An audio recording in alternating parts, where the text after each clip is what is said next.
बात करेंगे Donald Trump की नई इमिग्रेशन नीति और उसके असर की।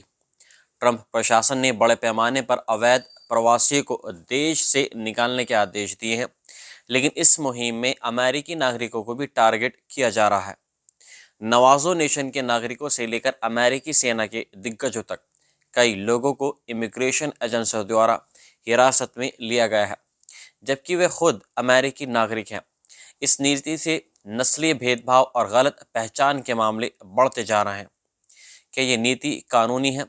क्या इससे अमेरिका में मानवाधिकारों का उल्लंघन हो रहा है? आइए जानते हैं पूरी खबर।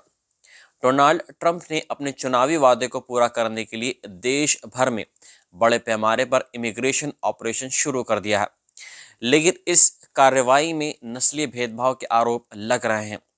नवाजो नेशन यानी नेटिव अमेरिकन ट्राइब के लोगों ने शिकायत की है कि उन्हें आईसीई यानी इमिग्रेशन एंड कस्टम इन्फोर्समेंट अधिकारियों द्वारा हिरासत में लिया जा रहा है, जबकि वे पहले से अमेरिकी नागरिक हैं।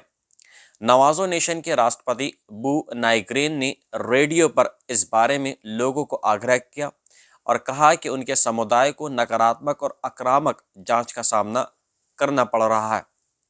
न्यू जर्सी में एक सी फूड वेयरहाउस पर हुए इमिग्रेशन रेड में एक अमेरिकी नागरिक और सेना के पूर्व सैनिक को भी हिरासत में लिया गया।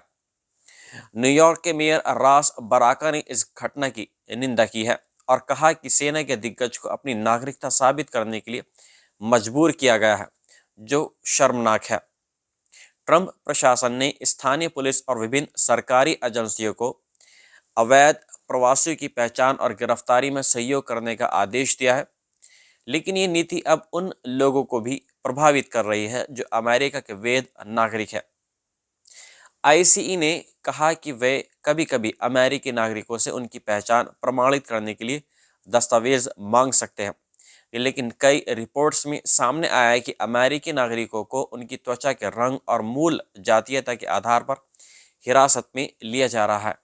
2015 से 2020 के बीच आईसीई ने 674 संभावित अमेरिकी नागरिकों को हिरासत में लिया था, 121 को डिटेन किया और 70 को निर्वासित कर दिया। ये आंकड़ा बताता है कि ट्रंप की नीतियों में पहचान संबंधी बड़ी गड़बड़ियां हो रही हैं।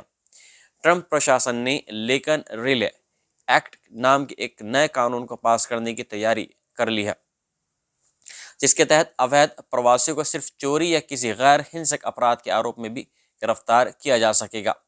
ये कानून उन प्रवासियों को भी टारगेट करेगा जिन्होंने अपराध साबित होने से पहले ही डिटेन किया जा सकता है।